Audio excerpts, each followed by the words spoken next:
Hi hello everyone. શિયાળો આવે છે એટલે કે હવે આપણે કંઈક વસાણું કે એવું કંઈક બનાવવાનું શરૂ થઈ જાય છે. એટલે આજે હું બનાવી રહી છું ખજૂર પાક. ખજૂર પાક બનાવવા માટે મેં અહીંયા લીધા છે ખજૂરની ફળિયા વગરના છે ને પછી મેં એમાં ચોપ્પાથી કટ કરી દીધા છે. આ લીધા છે તરબૂચના બીજ અને શક્કરટેટીના બીજ. આ બિલકુલ ઓપ્શનલ છે, હોય તો જ લેવાનું, ના હોય તો ચાલશે. એક ટોપરું સમારેલું બદામ અને કાજુ અને થોડી ખસખસ. હવે આ બધી વસ્તુને કાજુ બદામ આ બીજ એને આપણે ઘીમાં શેકી લઈશું.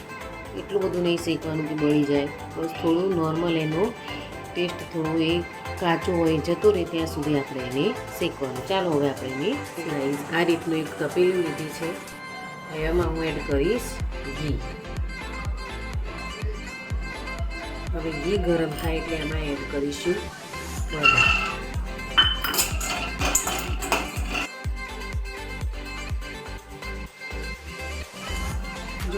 જોઈ શકો છો કે આપણી બદામ હવે થઈ ગઈ છે. હવે આપણે નીકાળી લઈશું.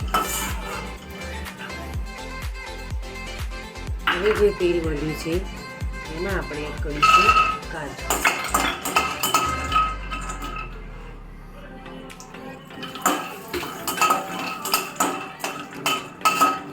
બહુ રોસ્ટ કરવાના નથી, ખાલી નોર્મલ જ એનો કાચો પણ જતો રહે ત્યાં સુધી જ આપણે રોસ્ટ કરવાના.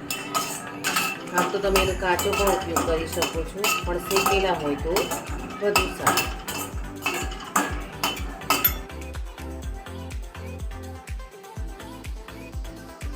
હવે એડ કરીશું બીજ.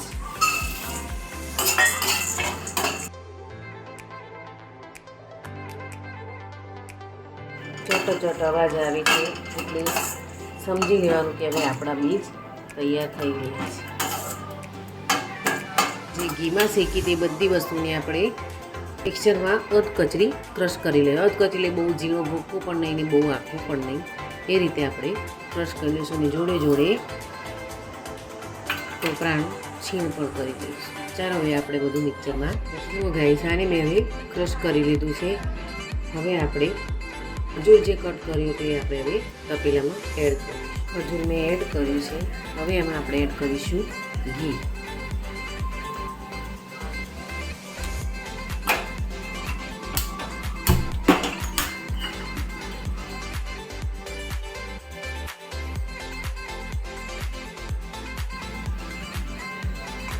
જોઈ શકો છો કે હવે સરસ જીરું થઈ ગયું છે. હવે આપણે એમાં એડ કરીશું આ ક્રશ કરેલી બધી વસ્તુ. હવે ગેસ ઓફ કરી અને આમાં આ વસ્તુને મિક્સ કરવાની ધીરે ધીરે ધીરે.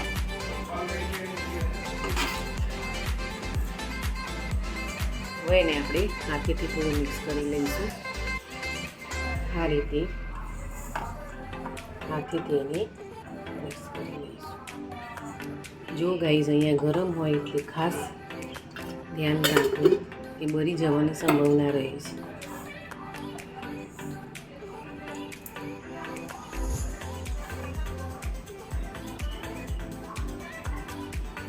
ગાઈઝ આ રીતે મેં થાળીમાં પાથરી દીધું છે. હવે આપણે એમાં એડ કરીશું ખસખસ. તમે આને અત્યારે જે શેપ આપવો હોય તે આપી શકો છો. ગોળ ગોળ પણ આપી શકો છો અને ચોરસ શેપ પણ આપી શકો છો. હવે ખસખસ નાખી અને એને સહેજ દબાવી દેવું કે જેથી બધું અંદર ચીપકાઈ જાય. ખસખસ એવી વસ્તુ છે કે તમે ચોંટે નહીં તો પછી જુદું પડી જાય છે. એટલા માટે એને આ રીતે સહેજ પાટકીમાં એ કરી અને આમ કરીને દબાવી દે.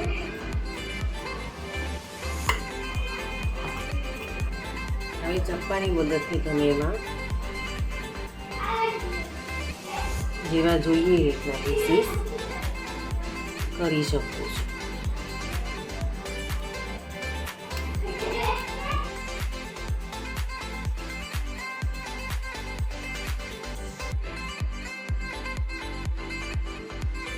શકો છો કે આપણી આ ખજૂર પાક તૈયાર થઈ ગયું છે. કેવું સરસ અને નાના નાના ટુકડા થયા છે. ખાવામાં પણ એટલું સરસ લાગે છે. આમાં ખાંડનો કે એનો ઉપયોગ થયો નથી એટલે નાના છોકરાઓ પણ ખાઈ શકે છે. એમને પણ ખાવામાં મજા આવશે અને ડાયાબિટીસવાળા માટે તો ખાસ અત્યારે શિયાળાની ઋતુમાં આવી જ વસ્તુ સરસ લાગે છે. જોઈ શકો છો કે કેવા સરસ નાના એવા ટુકડા થઈ ગયા છે. તમે પણ ઘરે બનાવજો, બહુ જ સરસ લાગશે, ખાવામાં પણ ટેસ્ટી છે. જો ગાઈસ કેવું સરસ મસ્ત તૈયાર થઈ ગયો છે ખજૂર પાક. ખાવામાં પણ એટલું સુંદર અને ટેસ્ટી લાગે છે. મારો આ વિડીયો પ્લીઝ પસંદ આવ્યો હોય તો પ્લીઝ લાઈક કરજો, સબસ્ક્રાઈબ કરજો અને શેર કરજો. જય શ્રી કૃષ્ણ.